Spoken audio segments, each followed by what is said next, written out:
അൽഹംദുലില്ലാ മാഷാ അല്ലാ. അങ്ങനെ നമ്മൾ പെട്ടെന്ന് ഉണ്ടാക്കാൻ പറ്റണ ഒരു കറികളുടെ ഉച്ചക്കൊക്കെയുള്ള കറികളുടെ റെസിപ്പി ആയിട്ടാണ് കേട്ടോ നമ്മൾ വന്നത്. അപ്പോൾ തീർച്ചയായും നിങ്ങൾക്ക് ഉപകാരപ്പെടും. കണ്ടുകൊണ്ട് നിൽക്കുന്ന സമയത്ത് ഇഷ്ടപ്പെടുകയാണെങ്കിൽ ഉപകാരപ്പെട്ടെന്ന് തോന്നിയാൽ ഒന്ന് ലൈക്ക് അടിക്കാനും കമൻറ്റ് ചെയ്യാനും മറക്കല്ല കേട്ടോ. സബ്സ്ക്രൈബും കൂടി ഒന്ന് ചെയ്യണേ. അങ്ങനെ നമ്മൾ 2 കയ്പ്പങ്ങ അവിടെ കഴുകിങ്ങാണ്ട് എടുത്ത് വെച്ചു. പിന്നെ ഗ്യാസ് ഓണാക്കിക്കാണ്ട് ഞാൻ ഈ കുക്കർ അടുപ്പത്ത് വെച്ചു. ഒരൊറ്റ സവാള എടുത്തുകാണ്ട് അതിലരിഞ്ഞുകാണ്ട് അവിടെ വെച്ചു. അങ്ങനെ ആ സവാള ഒന്നിട്ട് വഴന്ന് വരുന്ന നേരം കൊണ്ടാണ് പിന്നെ ഞാൻ കയ്പ്പങ്ങ അരിയാൻ നിന്നത് കേട്ടോ. ആ കയ്പ്പങ്ങയൊക്കെ അരിഞ്ഞ് പിന്നെ അപ്പോൾ ഇതിന് സവാളയ്ക്കൊരു പച്ചമുളകും അരിഞ്ഞുകാണ്ട് ഇട്ട് കൊടുത്തിന് കേട്ടോ. അങ്ങനെ അതവിടെ വഴറ്റി കൊണ്ട് നിൽക്കുകയാണ്. അതിൻ്റെ ഇടയിൽ പിന്നെ ഞാൻ കയ്പ്പങ്ങ അരിഞ്ഞു. 2 കായ് കയ്പ്പങ്ങ ഉണ്ടേന് അത് കട്ടിങ് ബോർഡ് വെച്ചാണ്ട് കട്ട് ചെയ്തു. അങ്ങനെ ഇട്ട് കൊടുക്കാൻ നിൽക്കുകയാണ് കേട്ടോ. കയ്പ്പങ്ങ എന്ത് കട്ടി കയ്പ്പങ്ങ അവിടെ അരിഞ്ഞ് വെച്ച് ഒന്ന് ഞാൻ അരിഞ്ഞിട്ടാണ് കേട്ടോ പിന്നെ മറ്റേ ഞാൻ വീഡിയോ കാട്ടുന്നത് കേട്ടോ. കയ്പ്പങ്ങ അരിഞ്ഞുകാണ്ട് ഒരു പ്ലേറ്റിക്ക് ഒരു പാത്രത്തേക്ക് മാറ്റി കൊടുത്തിക്കണം കേട്ടോ. എന്നിട്ട് എന്ത് കാട്ടറയിൽ നല്ലോണം അടുത്ത കായും കൂടി ഒന്നും അരിഞ്ഞിട്ടല്ലേ ഞാൻ കാണിച്ചു തന്നത് നിങ്ങൾക്ക്. അപ്പം ഞാൻ അടുത്ത കായും കൂടി എടുത്തുകൊണ്ട് വെക്കുകയാണ് അരിഞ്ഞു. അപ്പോൾ ഇതിന് ഇടയ്ക്ക് ചെന്നുകൊണ്ട് ഉള്ളി ഒന്ന് ഇളക്കി കൊടുക്കുന്നുണ്ട് കേട്ടോ. ഇങ്ങനെ സമയം കുറേ ലാഭിക്കാം. ഞാൻ 1.5 മണിയൊക്കെ കേട്ടോ ഈ കൂട്ടാണ്ടാക്കാൻ നിന്നപ്പം. അപ്പോൾ പെട്ടെന്ന് ഉണ്ടാക്കാൻ പറ്റുന്ന ഒരു റെസിപ്പിയാണ് കേട്ടോ. അതിൽ പിന്നെ ഞാൻ ഈ കയ്പ്പങ്ങ അരിഞ്ഞിക്ക് ലേശം ഉപ്പിട്ട് കൊടുത്തു. ഉപ്പിട്ടുകൊണ്ട് നല്ലോണം കുഴച്ച് പിന്നെ പൊടിപ്പന്നെയാണ് ഇട്ട് കൊടുത്തത്. കാരണം നമ്മളിതിൽ വെള്ളമൊന്നും ചേർക്കാതെയാണ് ഇത് ഉണ്ടാക്കുന്നത്. അപ്പോൾ നിങ്ങൾക്ക് തീർച്ചയായിട്ടും ഉപകാരപ്പെടും. ഇനി ഇത് യൂട്യൂബിലുണ്ടോ എനിക്കറിയില്ല, ഞാൻ സെർച്ച് ചെയ്ത് നോക്കിയിട്ടില്ല. ഞാൻ ഇങ്ങനെ ആദ്യമായിട്ട് വെക്കണമെന്ന് വെച്ച് നോക്കുന്നുണ്ട്. ഞാൻ അങ്ങനെ ഇടയ്ക്കിടയ്ക്ക് ഉണ്ടാക്കലുണ്ട്. നല്ല ടേസ്റ്റാണ് കേട്ടോ. മറ്റേന്നൊക്കെ വ്യത്യസ്തമാണ് ഇതിൻ്റെ രുചി കേട്ടോ. കഴുകിയിട്ട് അരിഞ്ഞിട്ട് പിന്നെ കഴുകിയിട്ടൊന്നുമില്ല. ആ ഉപ്പ് ഇട്ടുകൊണ്ട് 2 മിനിറ്റ് അവിടെ വെച്ചപ്പോത്തിന് നമ്മൾ സവാള വഴന്ന് വന്നിട്ട് അയിപ്പം അയിക്കാണ് ഇട്ട് കൊടുത്തു. ഈ ഉപ്പ് ഇതോട്ട് അവിടെ നല്ലോണം ഒന്നാണ് മിക്സ് ചെയ്തു കണ്ടോ. നല്ലോണം ഒന്നാണ്ട് ഇളക്കി കൊടുത്തു. ആ ഉപ്പും ഇതും ആകാൻ വേണ്ടിയിട്ട്. കാരണം നമ്മൾ വെള്ളം പാരുന്നില്ലല്ലോ. അങ്ങനെ ഇതാ നല്ലോണം ഒന്ന് കുറച്ച് ഒരു മിനിറ്റ് ഒന്ന് ഇളക്കി യോജിപ്പിക്കുക തന്നെ ചെയ്തിരിക്കണം. അങ്ങനെ ഇതൊരു വെറൈറ്റിയാണ് കേട്ടോ. നിങ്ങളൊന്ന് ഉണ്ടാക്കി വെക്കുകൊണ്ടി, നല്ല ടേസ്റ്റാണ്. അപ്പം അങ്ങനെ അതവിടെ ഒന്നിടെ അമർത്തിങ്ങാണ്ട് കുക്കർ മൂടി വെച്ചു, അടച്ചു വെച്ചിട്ടോ. ഇനി അത് വിസിൽ വരട്ടെ. വെറും 2 വിസിൽ ഒന്നും മതി. പക്ഷേ ഒന്നിന് എനിക്ക് നിൽക്കാണ്ട് അതിൻ്റെ ഇതിന് നേരെ ലൈറ്റാണ്. അപ്പോൾ ഞാൻ 2 വിസിലടുപ്പിച്ചാണ്ട് പെട്ടെന്ന് പ്രഷർ പോയാൽ എനിക്ക് ഉപയോഗിച്ചാൽ വിചാരിച്ചാണ് കേട്ടോ. അങ്ങനെ ഞാൻ എൻ്റെ ഭർത്താവ് കഞ്ഞിക്ക് വരില്ല വിചാരിച്ചിന്. അപ്പോൾ മൂപ്പര് കഞ്ഞിക്ക് നിൽക്കും. എനിക്കായിട്ട് കൂട്ടാനും ഞാൻ ഒരു മുട്ട പൊരിച്ചാണ്ടോ അങ്ങനെയൊക്കെ ഞാൻ ഭക്ഷണം കഴിക്കും. അപ്പോൾ പിന്നെ അപ്പോൾ ഒരു തട്ടിക്കൂട്ടാക്കി ഞാൻ ഉണ്ടാക്കിയത്. എന്നാലും നല്ല ടേസ്റ്റുമാണ്, നാടൻ രുചിയാണ്. അങ്ങനെ 2 വിസിൽ വന്നിട്ടോ. ഞാൻ അങ്ങനെ കുക്കർ അവിടെ ഗ്യാസ് അവിടെ ഓഫാക്കി വെച്ചു. പിന്നെ കുറച്ച് ഉണക്കൽ മീനുണ്ട്. ഇനി അടുത്ത് കണ്ട് നല്ലോണം അതിൻ്റെ തൊലിയും ചിറകൊക്കെ കളഞ്ഞുകാണ്ട് വെള്ളത്തിലിട്ടുകാണ്ട് നല്ലോണം ഒന്ന് കഴുകി വെച്ചു. ഒരു 3-4 പ്രാവശ്യം വെള്ളം മാറ്റിങ്ങാണ്ട് കഴുകിങ്ങാണ്ട് വെച്ചു. പിന്നെ ഞാനിതാ മുരിങ്ങ തോരൻ വെച്ചിനി. അതാണ് കേട്ടോ അത്.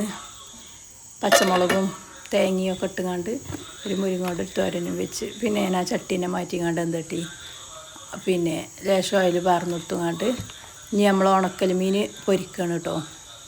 അതും ഓരോന്നോരോന്ന് ചട്ടിക്ക് ഇട്ടു. പിന്നെ അതിൻ്റെ ഇടയ്ക്ക് പോയി കണ്ട് ഞാൻ 2 കാന്താരി കുറച്ചുണ്ടട്ടെ വിചാരിച്ചുകൊണ്ട് ആ കാന്താരി കുറച്ച് ഉണക്കൽ മീനും കാന്താരിയും നല്ല കോമ്പിനേഷനല്ലേ. മുളക് പൊടിയൊന്നും ഞാൻ ഇടലില്ല കേട്ടോ. ഉണക്കമീൻ പൊരിക്കണേക്ക് എനിക്ക് കാന്താരി ഇഷ്ടം. അങ്ങനെ ഞാൻ 2 ലേശം കാന്താരി ഇടുന്നു, അതവിടെ വെച്ചു. പിന്നെ അപ്പോഴത്തേന് ചട്ടി അടുപ്പത്ത് വെച്ചുകൊണ്ടാണ് ഞാൻ പോയിരുന്നത്. വന്നപ്പോഴത്തേന് ആയാലും ചട്ടിയൊക്കെ ചൂടായി ഉഷാറിയിക്കണം. ഇതിലേക്ക് മീൻ ഇട്ട് കൊടുത്തു. പിന്നെ സിമ്മിൽ അവിടെ വെച്ച് ഒരു 2 മിനിറ്റ് കൊണ്ട് അതുമായിട്ടോ. പിന്നെ ഞാൻ ആ മുളകൊന്ന് കട്ട് ചെയ്തുകൊണ്ട് അതവിടെ മാറ്റിച്ച് പിന്നെ മറിച്ചിട്ട് കൊടുത്തു. ആ മീനൊന്ന് മറിച്ചിട്ട് കൊടുത്തിട്ടോ. ഇത് കുറച്ച് വേവാനുണ്ട്, നല്ലോണം തീ എത്തിച്ചാണ്ട് വേവിച്ചാൻ പറ്റില്ല. അങ്ങനെ ഞാനത് അവിടെ മറിച്ചിട്ടു, അതവിടെ റെഡിയാക്കി വെച്ചു. അപ്പോൾ അതവിടെ കിടന്ന് അങ്ങനെ വേവട്ടെ. അപ്പോൾ ഇതിന് നമുക്ക് അടുത്ത പണി കുറേ ഉണ്ട് എടുക്കാൻ. അങ്ങനെ അതിൻ്റെ ഇടയിൽ ഞാൻ കുറച്ച് പാത്രമൊക്കെ ഉണ്ട്, ഇതിനൊക്കെ കഴുകി വെച്ച് വന്നപ്പോഴത്തേന് വീണ്ടും ഒന്നും കൂടി മറിച്ചിട്ടു. അതൊക്കെ കരിഞ്ഞാൽ രസമല്ലല്ലോ, എന്നാൽ നല്ലോണം ഞെരിഞ്ഞ് വേവും വേണം, നല്ലോണം ഉഷാറായി കണ്ട് വേവണം. അല്ലെങ്കിൽ ഇവിടെ ആർക്കൊന്നും ഇഷ്ടമല്ല. അല്ലെങ്കിൽ തന്നെ ഉണക്ക മീൻ ആർക്കും പോവില്ല. ഞങ്ങൾ രണ്ടാളും തന്നെ തിന്നുള്ളൂ, ഞാനെൻ്റെ ഹസ്ബൻഡ്. അപ്പം മക്കൾക്കൊന്നും ഇഷ്ടമല്ല. അപ്പോൾ ഉച്ചക്കൊക്കെയാണിത്. വൈകുന്നേരത്തിന് അവർ വരുമ്പോഴത്തേന് എന്തെങ്കിലും ഉണ്ടാക്കേണ്ടി വരും. ഇതുണ്ടോ, ഞാൻ ഈ മുളക് അരിഞ്ഞുകാണ്ട് പിന്നെ അത് മറിച്ചിട്ട് കാണ്ടാണ് പിന്നെ മുളക് അരിഞ്ഞുകാണ്ട് കട്ട് ചെയ്ത് കാണ്ട് നടുക്കൊന്ന് കട്ട് ചെയ്ത് കാണ്ട് അതിൽ ഇട്ട് കൊടുക്കുന്നു കേട്ടോ. അത് ഒറ്റ കൈ കൊണ്ട് വീഡിയോ എടുത്തിട്ടാണ് കേട്ടോ ഇതിങ്ങനെ പകുതി ഭാഗം കാണുന്നതും പകുതി കാണാത്തതും. ട്രൈപ്പോഡ് വാങ്ങിയിട്ടില്ല. ഇൻഷാ അല്ലാഹ് ഇനി ഒരു ട്രൈപ്പോഡ് കിട്ടണം, വാങ്ങണം. ഇതുണ്ടോ, അപ്പോൾ നമ്മളാ കാന്താരി ഇട്ട് കഴിഞ്ഞാൽ അതും കൂടി ഒന്ന് വേവട്ടോ. പിന്നെ ഞാൻ കറി ഉണ്ടാക്കിയിട്ടില്ല അറിഞ്ഞില്ലേനി. അപ്പം പെട്ടെന്നൊരു കറി, ഒരു 4 തക്കാളി എടുത്തു, നല്ലോണം കഴുകിട്ടോ, ഒരു 3-4 പ്രാവശ്യം കഴുകിയിരിക്കണം. അങ്ങനെ കഴുകിക്കാണ്ട് വെള്ളം മാറ്റിക്കാണ്ട് ഞാൻ നല്ലോണം കഴുകിക്കണം. ഒരു കയ്യിൽ ഫോൺ പിടിച്ചിട്ടാണ് കേട്ടോ അങ്ങനെ. അപ്പോൾ ഓരോന്ന് വെച്ച് കഴുകണേ. വീണ്ടും കഴുകി. പിന്നെ കുട്ടികളൊക്കെ സ്കൂളിലും പോയതല്ലേ, ഇല്ലെങ്കിൽ അവർ കുറേ മോളുണ്ടെങ്കിൽ ഓൾ എടുത്തുതരും വീഡിയോസ്, പിന്നെ ചെറിയ മോനുണ്ടെങ്കിൽ ഓനും എടുത്തുതരും, വലിയ പിന്നെ ഏതെങ്കിലുമൊക്കെ ഇക്കാരം. അങ്ങനെ ഞാൻ ആ തക്കാളി നല്ലോണം കഴുകിക്കാണ്ട് അതൊന്ന് കട്ടിങ് ബോർഡിൽ വെച്ചുകൊണ്ട് കട്ട് ചെയ്തു. എന്നിട്ടൊരു ചെറിയ മിക്സിൻ്റെ ജാറില്ലേ അതിൽ ഇട്ട് കൊടുത്തിട്ടോ. എന്നിട്ട് പിന്നെ എന്താ പറ്റി, ആ മീൻ വറുത്ത എണ്ണ ഉണ്ട് ഇനി ലേശം അതിലായിക്കൂടെ ഞാൻ ചട്ടി കഴുകിയിട്ട് തട്ടോ മീനൊന്ന് കോരി വാറ്റിക്കാണ്ട് ആ ചട്ടിയിൽ തന്നെ ലേശം വെളിച്ചെണ്ണ പറന്നുകാണ്ട് ലേശം കടുകിട്ടുകാണ്ട് പൊട്ടി വന്ന് വരുമ്പോഴാണ് പിന്നെ അപ്പോൾ ഇതിന് ഞാൻ മിക്സിൻ്റെ ജാറിലിട്ടാണ് പറഞ്ഞില്ലേ അരച്ച് വെച്ചിനി, ഒന്ന് നല്ലോണം ഒന്ന് അരച്ച് വെച്ചിനി. അപ്പോൾ ആ കടുക് പൊട്ടി വന്നപ്പോൾ ഞാൻ ആ മിക്സിൻ്റെ ജാറെടുത്തുകാണ്ട് ജാറിൽ അരച്ച് തക്കാളി പേസ്റ്റ് എടുത്തുകൊണ്ട് എനിക്ക് പാർന്നു. ഇതിവിടെ ഇഷ്ടമാണ് കേട്ടോ.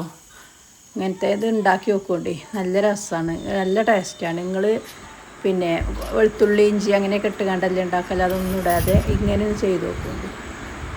ഇത് ഒരു നാടൻ കൂട്ടാനാണ്, നാടൻ കറി പറഞ്ഞാൽ.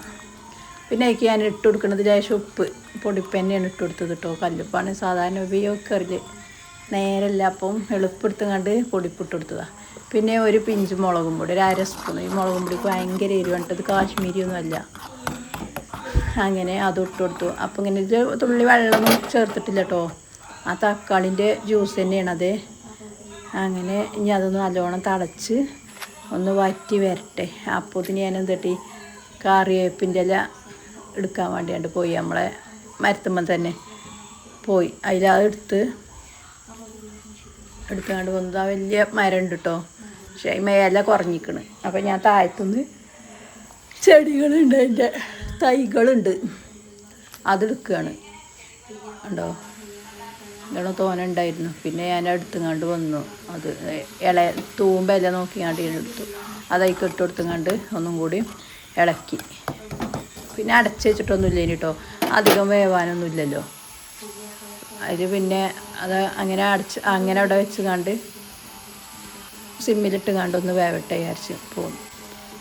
അപ്പോൾ ഇതിന് നമ്മളെ കുക്കറൊക്കെ ഉഷാറായി വിസിൽ പോയിക്കണം കേട്ടോ. കണ്ടോ, ഞാനത് തുറന്ന് കാണിച്ചു തരാം. ഒരു തുള്ളി വെള്ളം പോലും ഞാനതിൽ വെച്ചിട്ടില്ലേ കേട്ടോ. അടിപൊളി കയ്പങ്ങ ഉപ്പേരി ഇവിടെ റെഡി. ഇങ്ങനെ ഞങ്ങളൊന്ന് വെച്ച് നോക്കൊണ്ട് കേട്ടോ, ഉണ്ടാക്കി നോക്കൊണ്ട്. ഞാനായിട്ട് വലിപ്പം രസമുണ്ട് ടേസ്റ്റ് ഉണ്ടെന്ന് പറയല്ല, ഞങ്ങളൊന്ന് നോക്കി നോക്കൊണ്ട്. നല്ല സോഫ്റ്റും നമ്മളെ സാധാ ഉപ്പേരിയിൽ നിന്നൊരു വ്യത്യസ്തമായ ഉപ്പേരിയാണ് കേട്ടോ. അത് എല്ലാവർക്കും ഇഷ്ടപ്പെടും, അധികം കയ്പോ കാര്യങ്ങളോ ഒന്നുമില്ല. പറയുമ്പോൾ ഞാൻ ഇതിൻ്റെ മുന്നെയാണ് കഴുകിയത്, അത് കുഴപ്പമില്ല കേട്ടോ. അപ്പോൾ ഇതിന് നമ്മളെ തക്കാളി ഇവിടെ റെഡിയായി വരുന്നുണ്ട് കേട്ടോ. കേട്ടോ, പിന്നെ ഞാൻ കുറച്ചൊരു വെള്ളം അധികം വെള്ളം വറ്റിച്ചില്ല കേട്ടോ. ഒന്നുകൂടെ ലൂസായ പരുവത്തിലായപ്പോൾ ഞാൻ ഗ്യാസ് ഓഫാക്കി. പിന്നെ മുരിങ്ങേൻ്റെ തോരന്, അതും ഉണക്കൽ മീൻ വറവിട്ട് തന്നെ ഞാൻ പൊരിച്ചിട്ടുള്ളൂ കേട്ടോ, അതിനെ മതി അതും കൂടി. പിന്നെ ഞാൻ അപ്പം തന്നെ ആ കയ്പങ്ങൻ്റെ ഉപ്പേരിക്ക് ശേഷം പച്ച വെളിച്ചെണ്ണ കുറച്ച് തെളിച്ചു കൊടുത്തു, ഒരു 2 മിനിറ്റ് മൂടി വെച്ചു. പിന്നെ അതാ ചോറ് വിളമ്പി, ഉണക്കമീൻ, അച്ചാറ്, മാങ്ങ അച്ചാറ്, മുരിങ്ങ ഉപ്പേരി, പിന്നെ